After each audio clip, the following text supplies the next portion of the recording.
नमस्कार, मी धनंजय दीक्षित. जनवार्ता न्यूज मध्ये आपलं स्वागत. पाहुयात पुणे शहरातील काही विशेष घडामोडी.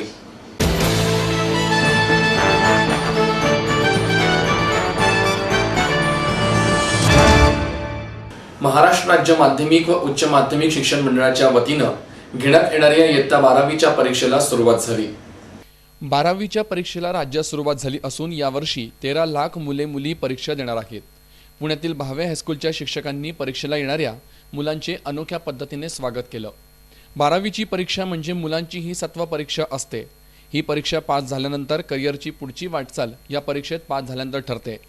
या परीक्षेचे टेन्शन घालवण्याकरता मुलांना पेपर सोडविताना कोणताही ताणतणाव येऊ नये यासाठी शिक्षकांनी मुलांचं औक्षण केलं. शिवाय त्यांना तिळगुळाचेही वाटप केलं. त्यामुळे मुलेही प्रसन्नपणे ही परीक्षा देण्यासाठी जात होते. सोबत पालकांनीही सोहळा पाहण्यासाठी गर्दी केली होती. विशेष म्हणजे राज्य माध्यमिक आणि उच्च माध्यमिक मंडळाचे अध्यक्ष गंगाधर ममाणे हेही यावेळी उपस्थित होते. या उपक्रमाचे पालकांनी कौतुक केलं. खूप छान वाटलं. 10वीपेक्षा 12वीचा अनुभव खूप वेगळा आहे. भावे हायस्कूलने खूप छान स्वागत केले. पालकांनाही आधार दिलाय, टेन्शन घेऊ नका असं. आणि मुलांचे स्वागत खूप छान झाले. बैठक व्यवस्था वगैरे पण छान प्रशस्त आहे. छान वाटलं. रूम पण हवेशीर, प्रकाश सगळं छान आहे. 13 लाख विद्यार्थ्यांपैकी पुणे शहर आणि जिल्ह्यात 2,29,000 मुले-मुली परीक्षा देणार आहेत. या परीक्षेची तयारी पूर्ण झाली आहे. भरारी पथकांचीही नेमणूक करण्यात आली असल्याचं गंगाधर ममाणे यांनी सांगितलं. आजपासून इयत्ता 12वीची परीक्षा सुरू होत आहे आणि बोर्डाची संपूर्ण राज्यामध्ये पूर्ण तयारी झालेली आहे. काही शाळा, काही केंद्रावरती विद्यार्थ्याचं स्वागत करण्यासाठी एक चांगला उपक्रम काही शाळा राबवतात. त्यापैकी आज भावे हायस्कूलमध्ये हे चांगला उपक्रम या मुख्याध्यापकांनी राबवलेला आहे की यामुळं विद्यार्थ्याला परीक्षा देण्यासाठी एक चांगलं वातावरण निर्माण होतं. पालकांनाही बरं वाटतं आणि एक मुलाच्या मनावरती जो परीक्षेचा ताण असतो तो ताण नक्की कमी होतो. त्यामुळे मुलं आत्मविश्वासाने या परीक्षेला सामोरं जातात. या निमित्तानं सर्व मुलांना त्यांच्या ह्या परीक्षेसाठी माझ्या वतीनं, बोर्डाच्या वतीनं आणि शालेय शिक्षण विभागाच्या वतीनं, आमची मंत्री महोदयांच्या वतीनं, सगळ्याच्या वतीनं मी शुभेच्छा देतो.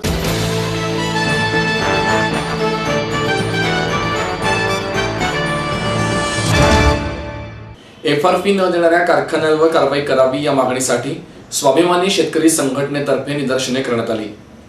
राज्यातील साखर कारखान्यांनी सन 2014-15 या हंगामातील FRPची सुमारे 250 कोटी रुपये अजूनही शेतकऱ्यांना दिलेले नाहीत.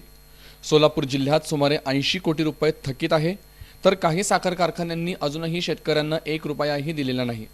त्यामुळे FRPची रक्कम न देणाऱ्या कारखान्यांची साखरेची पोती जप्त करून व्याजासहित शेतकऱ्यांना पैसे देण्यात यावे या मागणीसाठी स्वाभिमानी शेतकरी संघटनेने साखर संकुल येथे बेमुदत धरणे आंदोलन सुरू केले आहे. या आंदोलनात स्वाभिमानी शेतकरी संघटनेचे प्रवक्ते योगेश पांडे, जिल्हाध्यक्ष राजेंद्र ठवाण पाटील, सोलापूर जिल्हाध्यक्ष दीपक भोसले आदींसह शेतकरी मोठ्या संख्येने सहभागी झाले होते. FRPची रक्कम उशिरा दिली तर 15% दराने कारखान्यांनी शेतकऱ्यांना व्याज देणे बंधनकारक आहे. ही कारवाई करण्याची जबाबदारी साखर आयुक्तांवर असताना त्यांच्याकडून कोणतीही कारवाई होत नाही. थकीत रक्कम न देणाऱ्या साखर सम्राटांवर कारवाई होत नाही तोपर्यंत साखर संकुल येथे धरणे आंदोलन करण्यात येणार असल्याचे पांडे यांनी सांगितले.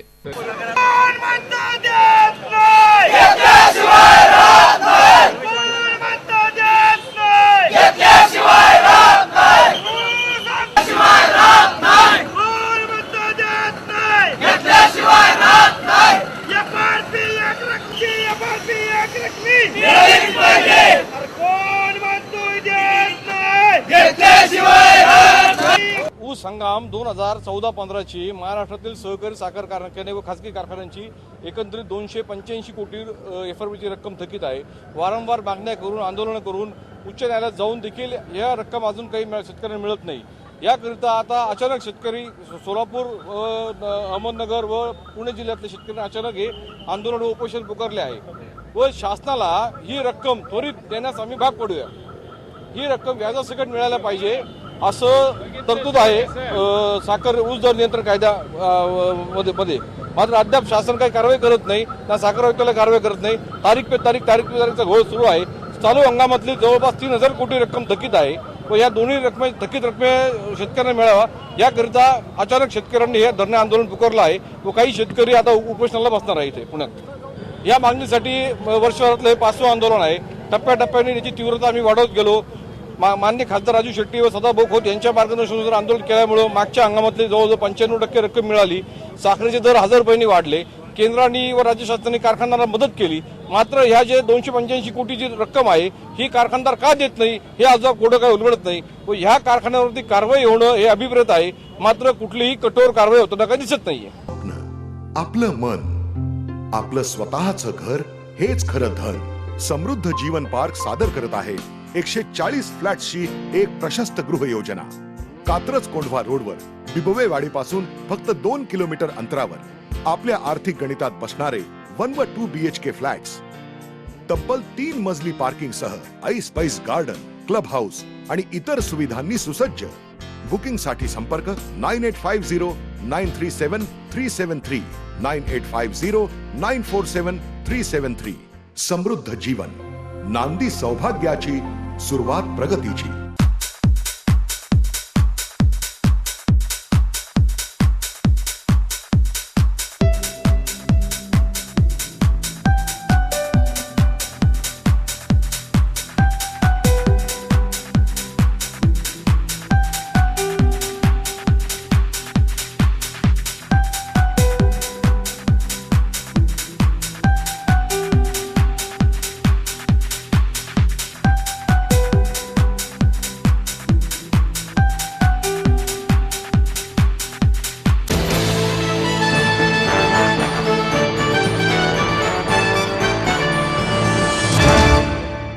रशिया येथे अग्निकांडात मृत्युमुखी पडलेल्या पुण्यातील करिश्मा भोसले हिच्या पार्थिवावर शोकाकुल वातावरणात अंत्यसंस्कार करण्यात आले.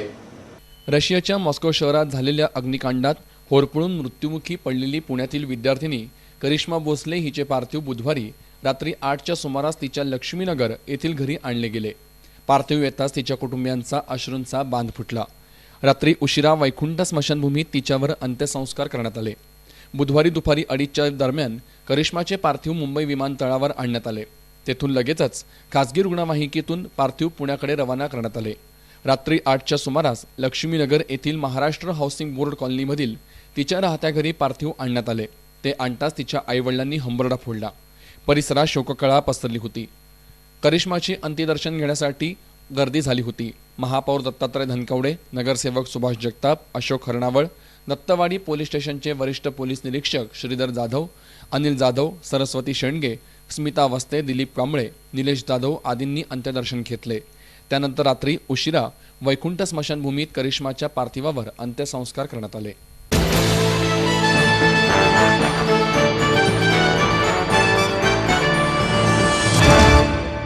दिल्लीतील जवाहरलाल नेहरू विद्यापीठातील घटनेचा निषेध करण्यासाठी फ्रेंड्स ऑफ बीजेपी या संघटनेतर्फे निदर्शने करण्यात आली.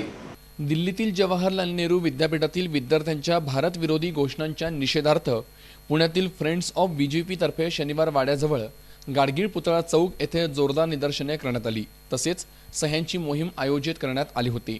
फ्रेंड्स ऑफ बीजेपीच्या प्रदेश सहसमन्वयक उषा वाजपेयी यांच्या नेतृत्वाखाली आयोजित निदर्शनांना जोरदार प्रतिसाद मिळाला. नहीं चलेगी नहीं चलेगी, देश के साथ गद्दारी नहीं चलेगी, वंदे मातरम अशा घोषणा निदर्शकांनी दिल्या. पंतप्रधान आणि देशाच्या प्रतिष्ठेबाबत आम्ही तडजोड करणार नाही. भारत विरोधी प्रवृत्तींच्या विरोधात समाजाने आवाज उठविण्याची वेळ आली आहे, असे वाजपेयी यांनी यावेळी सांगितले.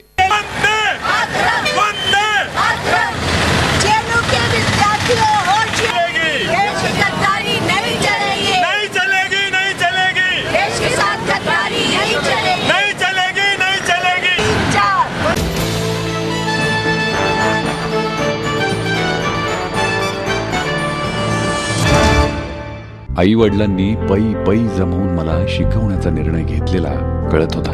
माझ्या उच्च शिक्षणासाठी त्यांनी मला कायमचा आधार मिळवून दिला होता. त्यांनी स्वतःसाठी कधीच काही केलं नाही, पण माझ्यासाठी Samruddha Jeevan multistate multipurpose cooperative society limited. गुंतवणूक भावनांची, आनंद लक्षावधीचा. Samruddha Jeevan multistate multipurpose cooperative society limited.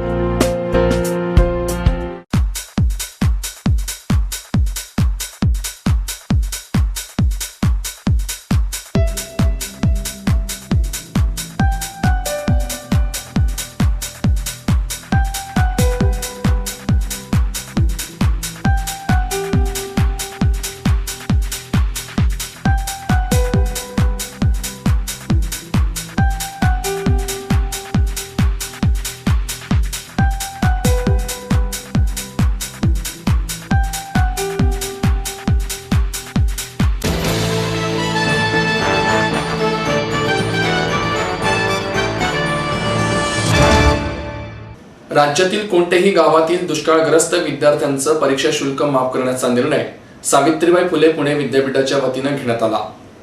दुष्काळग्रस्त भागातील विद्यार्थ्यांचे परीक्षा शुल्क माफ करण्याचे आदेश विद्यापीठ प्रशासनाने दिले होते. त्या परिपत्रकावरून प्रचंड गदारोळानंतर विभागीय शिक्षण सहसंचालक कार्यालयाकडून परिपत्रकामध्ये सुधारणा करण्यात आली. त्यानुसार राज्यातील कोणत्याही जिल्ह्यातील 50 पैसे किंवा त्यापेक्षा कमी आणेवारी असलेल्या गावातील महाविद्यालयांमधील विद्यार्थ्यांचे शुल्क माफ करावे असे आदेश देण्यात आले. परंतु परीक्षा शुल्कासह संपूर्ण शैक्षणिक शुल्क माफी करावी अशी मागणी दुष्काळग्रस्त विद्यार्थी आणि राष्ट्रवादी विद्यार्थी काँग्रेससह अन्य संघटनांनी विद्यापीठ प्रशासनाकडे केली होती. त्या पार्श्वभूमीवर विद्यापीठाच्या व्यवस्थापन परिषदेची विशेष बैठक बोलवत त्यामध्ये विद्यापीठात किंवा संलग्न महाविद्यालयांमध्ये शिकत असलेल्या राज्यातील कोणत्याही दुष्काळग्रस्त गावातील सर्व विद्याशाखातील विद्यार्थ्यांना परीक्षा शुल्क माफीचा निर्णय घेण्यात आला. या संदर्भात बोलताना सावित्रीबाई फुले पुणे विद्यापीठाचे कुलगुरू डॉक्टर वासुदेव गाडे म्हणाले, भीषण दुष्काळ आहे याच्याविषयी काही शंकाच नाही आणि महाराष्ट्र शासनाने निर्णय घेतलेला आहे. साधारणतः 14,000पेक्षा काही गावं त्यांनी दुष्काळीग्रस्त गावं म्हणून डिक्लेअर केलेले आहे, ज्या ठिकाणी आणेवारी वगैरे 50%पेक्षा कमी वगैरे वगैरे असेल. तर ह्या भागामधून पुणे विद्यापीठामध्ये शिकणारे बरेचसे विद्यार्थी आहेत. शासनाने आणखी निर्णय घेतलेला आहे की त्या भागामधून जे विद्यार्थी शिक्षण घेत आहेत त्यांना परीक्षा शुल्क माफ करण्यात यावा, हा सुद्धा शासनाचा निर्णय आहे. बरेच दिवसापासून विद्यार्थी सतत विद्यापीठाकडे चौकशी करत आहेत आणि काही त्यांना समस्या त्याच्या बाबतीमध्ये त्यांना तोंड द्यावं लागते की कोणत्या कोर्सेससाठी ही परीक्षा फी माफ करण्यात आलेली आहे आणि की कोणत्या कोणत्या कॅटेगरीसाठी ती सवलत देण्यात आलेली आहे, ओपन कॅटेगरीसाठी आहेत का, आणि मॅनेजमेंट असेल, इंजिनिअरिंग असेल यांच्यासाठी आहेत का वगैरे वगैरे. तर ह्या सर्वांचा विचार केल्याच्या नंतर आणि विद्यार्थ्यांना ज्या समस्यांना तोंड द्यावं लागते ह्याचा विचार करून आज सकाळी विद्यापीठाच्या व्यवस्थापन परिषदेची विशेष सभा झाली आणि तिथे असा निर्णय घेण्यात आलेला आहे की महाराष्ट्राच्या कुठल्याही भागातून हे जे 14,000पेक्षा जास्त जे गावं आहेत त्या गावामधून येणारा जो विद्यार्थी आहे तो महाविद्यालयामध्ये असेल किंवा विद्यापीठाच्या परिसर विभागामध्ये शिकत असेल आणि तो कोणत्याही कोर्ससाठी जरी त्याची ॲडमिशन असेल, इंजिनिअरिंगपासून तर मॅनेजमेंट, फार्मसी, सोशल सायन्सेस कुठलाही त्याचा सब्जेक्ट असला आणि तो कुठल्याही कॅटेगरीचा असेल, मग तो मागासवर्गीय असेल, OBC असेल किंवा ओपन कॅटेगरीचा असेल आणि काही त्याचं इन्कम असेल, ह्या सर्वांनाच फक्त एकच कंडिशन त्याच्यामध्ये आहे की तो दुष्काळग्रस्त भागामधून असला पाहिजे. त्या भागातील सर्व विद्यार्थ्यांना पूर्णपणे परीक्षेची फी ही त्यांच्याकडनं घेतली जाणार नाही.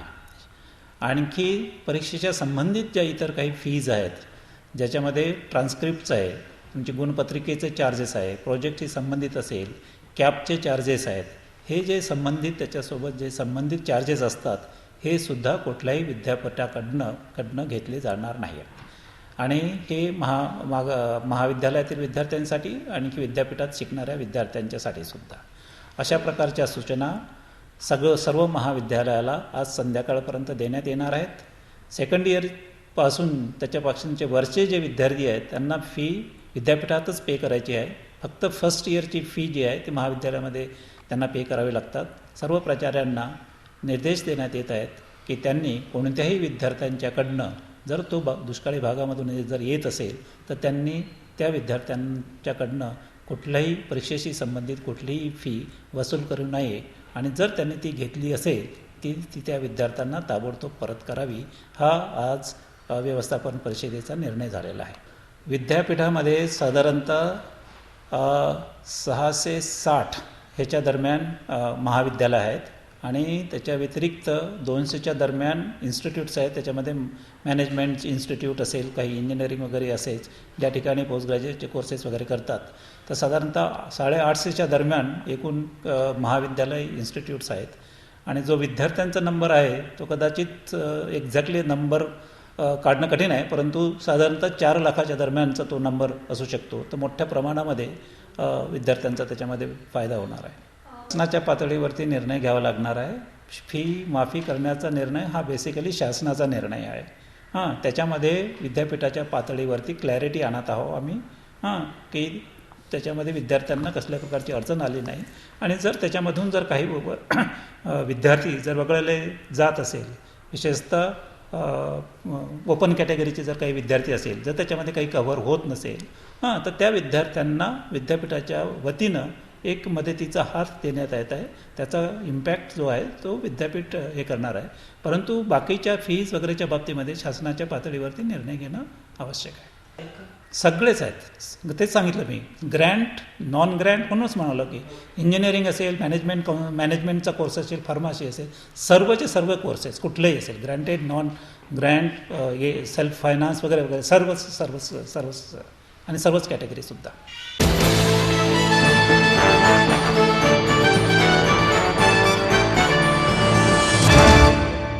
शिवमहोत्सव समितीतर्फे गड किल्ल्यांच्या छायाचित्रांचं प्रदर्शन भरविण्यात आलं आहे. शिवमहोत्सवात प्रमोद मांडे यांच्याकडे संग्रहित असलेल्या महाराष्ट्रातील दुर्मिळ गडकिल्ल्यांचे प्रदर्शन भरविण्यात आले आहे. यामध्ये भैरवगड, सिंधुळा, कासा, भोपरगड, अशेरी, सिंधुदुर्ग, निमगिरी अशा किल्ल्यांची छायाचित्रे पाहायला मिळत आहेत. मुघल कट्यार, गुप्ती, कुकरी, शिवकालीन कुलपे, राजस्थानी तलवार, भाता असा गिरीश जाधव यांचा ऐतिहासिक शस्त्रस्त्रांचा साठा जाधव नाट्य संस्थानातर्फे पारशी पगडी, जरी फेटा, हरदासी अंगरखा, बाराबंदी, जिरे टोप, उपरणे अशी शिवकालीन वस्त्रे उपलब्ध आहेत.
वाहन परवाना शुल्क वाढीच्या विरोधात जिल्हाधिकारी कार्यालयावर घंटानाद करण्यात आला. रिक्षा पंचायत पुणे पिंपरी चिंचवड यांच्या वतीने जिल्हाधिकारी कार्यालयावर रिक्षा पंचायत संघटनेचे अध्यक्ष बाबा आढाव यांच्या नेतृत्वाखाली घंटानाद आंदोलन करण्यात आले. प्रवासी आणि मालवाहतूक वाहनांच्या वाढविलेल्या नोंदणी आणि परवाना शुल्क वाढीच्या निषेधार्थ हे आंदोलन करण्यात आले. ही शुल्क वाढ मागे घ्यावी या मागणीसाठी वाहतूक संघटनांच्या वतीने घंटानाद करण्यात आला. गेल्या आठवड्यात राज्य सरकारने वाहन नियमात केलेल्या बदलामुळे परवाना मुदतीत नूतनीकरण न केल्यास अशा वाहनांना प्रतिमाह 5,000 रुपयांचा दंड आकारला जाणार आहे. याचा फटका रिक्षा चालकांना बसणार आहे. याबद्दल रिक्षा संघटनांकडून नाराजी व्यक्त करण्यात आली. या संदर्भात बोलताना डॉक्टर बाबा आढाव म्हणाले,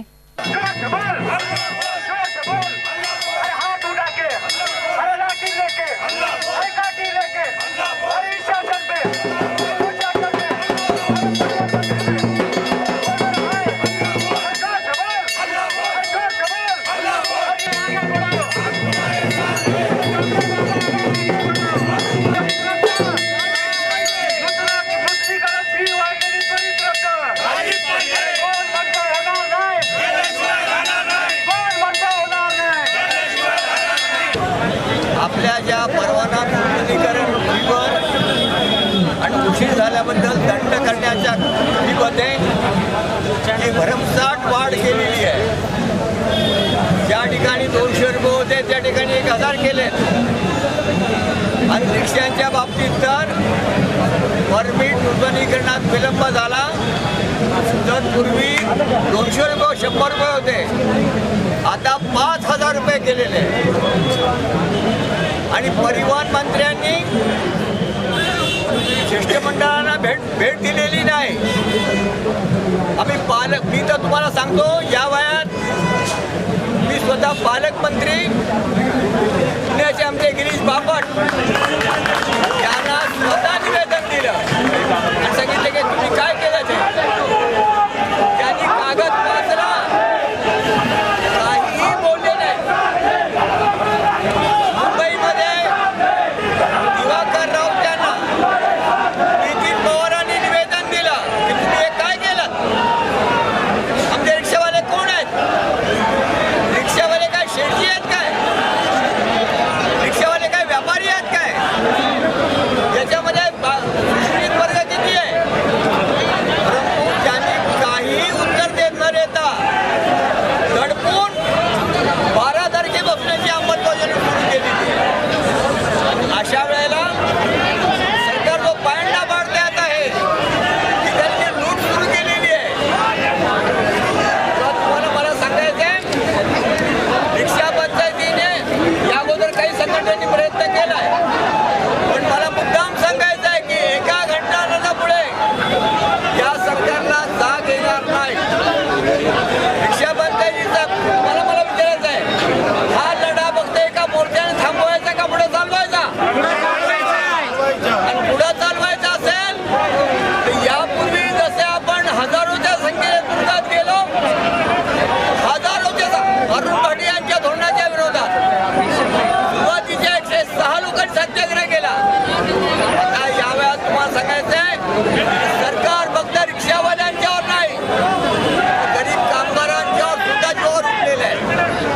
तुम्हाला काय सांगू, आज टाइम्स ऑफ इंडियामध्ये बातमी आहे की सरकार कामगार कायदे कडक करणार. दुसऱ्या बाजूला बातमी काय, माथाडी कायद्यातून शेतीमालाला वगळणार. म्हणजे काय, एका हाताने द्यायचं आणि एका हाताने काढून द्यायचं. या सरकारचा हा जो दुटप्पी खेळ चाललेला आहे, याच्याबद्दल आपल्याला निर्णायक भूमिका घ्यावी लागेल. विचार करा, सरकारने ही केवढी चोरी केली आहे. आज एका रिक्षावाल्याला पकडलाय, त्याने 5 रिक्षा चोरल्या आणि 26 लाख रुपये दिल्याने सापडले म्हणाले. पण आम्हाला राऊत्यांना विचारायचं, राऊते तुम्ही आमच्या जीवनावर हा जो दरोडा घातला, हा जो फी वाढवली, तुम्ही किती पैसा कमावला? तो रिक्षावाला चोर आहे, चोर आहे. तुम्ही तर दरोडेखोरी केली आहे लागली. म्हणजे ही रोज दरोडेखोरी तुम्ही केलेली आहे आणि कुणाच्या जीवावर केली. गरीब दिवसभर 13 तास राबणाऱ्या रिक्षावाल्यांना वेगळीला धरलाय तुम्ही. यावेळेला मला सांगायचंय, आपल्याला आपलं आंदोलन दिवाकर राऊत यांनी राजीनामा देईपर्यंत आपल्याला चालवावं लागेल का सरकारला बदलावं लागेल. ही दरवाढ रद्द, ही दरवाढ रद्द, ही दरवाढ रद्द. कोण म्हणतो होणार नाही? कोण म्हणतो होणार नाही? दरवाढ रद्द, दरवाढ रद्द.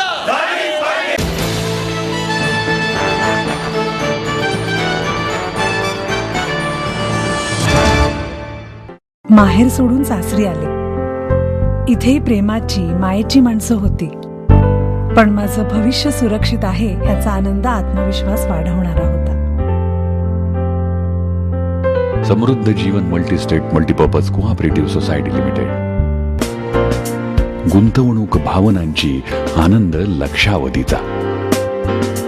समृद्ध Jeevan multistate multipurpose cooperative society limited.